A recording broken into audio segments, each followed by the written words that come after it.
டெல்லிக்கு போயிட்டு அகில இந்திய தலைவர் திரு ஜே.பி. நட்டா அவர்களை சந்தித்து விட்டு வந்தேன். அவர்கள் ஒரு 6ஆம் தேதி இங்கே வருவதாக இருக்கிறது.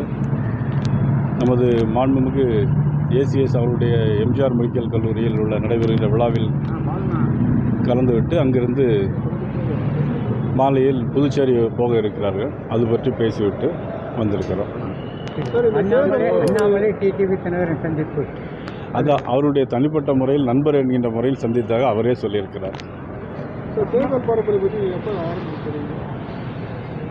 12ஆம் தேதி மதுரையிலிருந்து ஆரம்பித்தோம்.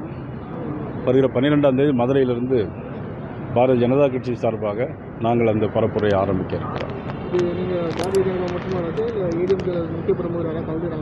இல்லை, அதிலிருந்து முக்கிய பிரமுகர்கள் கலந்து கொள்வார்கள். கூட்டணி கட்சியிலிருந்து முக்கிய பிரமுகர்கள் அதில் கலந்து கொள்வார்கள்.